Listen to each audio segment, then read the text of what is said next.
Welcome back to Rev Endurance Sports, and I've got Andrew with me. Some of you might recognize Andrew from a lake cycling shoe video that we did. Yep. And we've been in touch over the last couple of weeks about a product that he used to use, and he wants to try out my product. So the product you used to use is CarboPro. Correct. How did you get connected with CarboPro? How long ago was that? It was probably maybe a year or two before the pandemic. Yep. And I had a couple friends up in the Bay Area that were using the product, had referred me.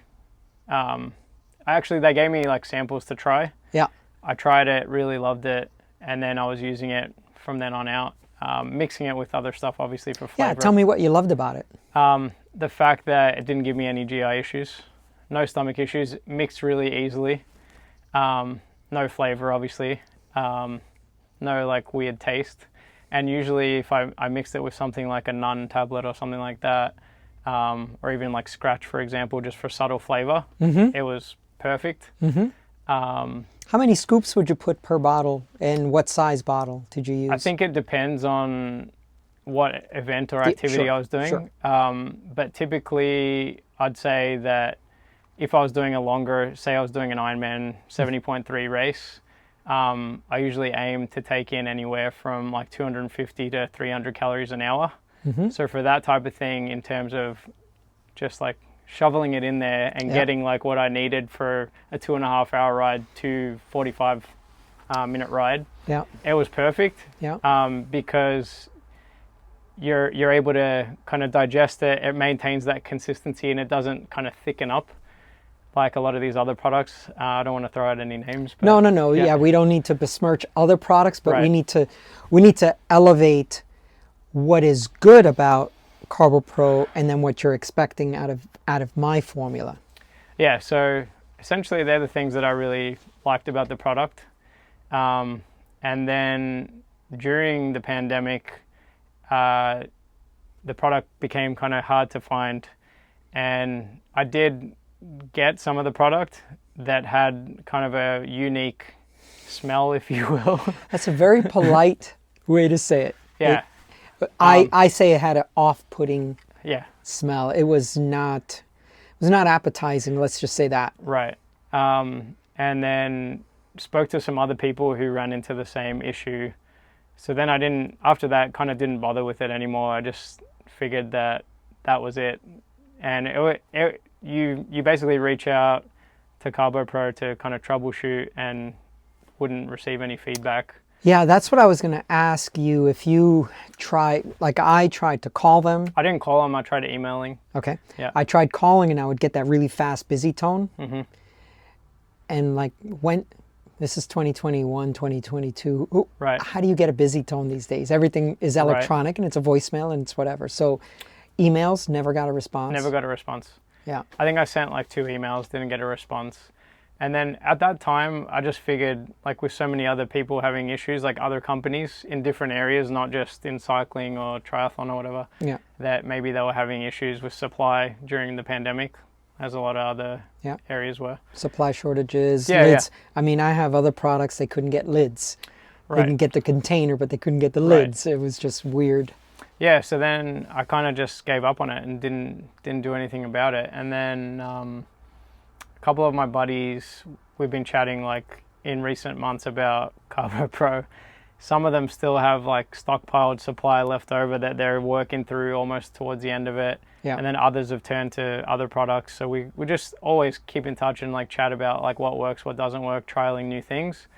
And then obviously watch your channel on YouTube, and stumbled across a couple of your videos where you were talking about Rev Endurance and the comparison essentially. So my ears like pricked up. And then I texted you and was like, hey, do you have any of this available? Because I want to try it. Like I just watched your whole video on it. You had a couple videos on it. Watch both of those. And then I reached out, and then you were back ordered, but came in today, so I'm excited. Finally, to give it a try. So go ahead and pop the lid open on that one. That's what I'm going to keep in the shop for sample when customers come through. Yep. And check the smell on it. I mean, it's Nothing. good. Yeah. That was, I mean, I just shot a video before you popped in because I was like, wow, I've boxed up, you see all that stuff Well, up by the front door, and I'm like, wait a minute, I haven't tested. Right. I mean, I've tested all my samples that they sent me, but not the final production Right. delivered product. To be fair, with the other one, I could open it from here and smell it. Yeah. I wouldn't even have to get that close. So. Yeah. I had it, and I had customers wanting refunds. Right. And I was like, well, I'm sorry, but I don't. There's nothing wrong with the product. I can use it. Right. I did use the off-putting smelling product, but yeah, for sure. If you open up the lid and something doesn't smell appetizing, you're gonna think You get an aversion. Yeah. Yeah. Yeah. Okay. So you have what coming up? You said. I'm doing the San Diego Holiday Half Marathon Okay. in a couple weeks. A couple of weeks. So you've got how many training sessions you think before you? Probably just a couple of interval runs where I'll mix in like some race pace reps, Yeah. just with some easy running. Yeah, probably around that distance, maybe a little bit longer. Maybe go up to like 16 miles or something like that. Yeah. Just did a half Ironman this past weekend, so have a few days like recovery and then try to get back into it this weekend. Well, this is marathon season. Right. But the viewers can't see, but I just made a finger quote thing because Yep. here in San Diego, you typically get a lot more running events this Right. time of year. Yeah, and into the beginning of next year. Correct. Yep. Yeah. So the reason I asked how many training runs you were going to do, Yep. I'd like you to give this product a really good test before your half marathon event. Yeah, so I think the run's on the 16th or the 17th. So with like a relatively easy week this week, I'll probably aim for 3 to 4 runs with a couple of like really easy, essentially like walking runs. Yeah. And then next week, I feel like I'll be in a good place to get like 4 or 5 like solid runs in, with some good kind of build interval runs. So that's the plan. And quick question, in the past, did you only use it for during activity or did you carbo load beforehand? I didn't carbo load beforehand. I would use it in obviously training, like race rehearsal prep. Yes. Mainly for Ironman 70.3 events. And it just became like my go-to until it was like not available. And then after I was kind of before and after actually I was unable to get it. I used these power bar gels. They're called hydro gels. I don't know if you're familiar. Are they isotonic? Do they have a lot more liquid or water, if you will? Essentially, the consistency is very watery. Yeah, that's like a SIS. Yep, that's what I liked about them. So it was 100 calories per serve. There was only 3 flavors available. I want to say the ones that I experimented with most were orange. There was a cherry, I think, that was like slightly caffeinated, and then a cola version that was like heavy on the caffeination. Yeah, espresso style. Yeah. So I would use those. Essentially, they would, you didn't have to dilute them with any water or anything. Yeah. I'd have water and some electrolytes as like an alternative to drinking that like during a race, but they worked well. So 100 calories per gel.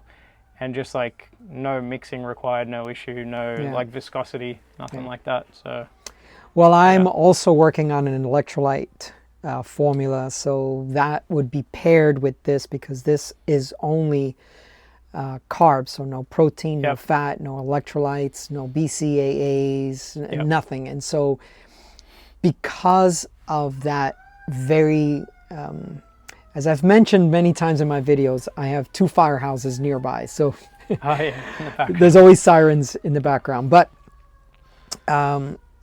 that's one of the things I really like about this product, and also no flavor. Right. Do you add stuff to add flavor? You said scratch before. Yeah, scratch or like the nun tablets. Nun tablets, yeah.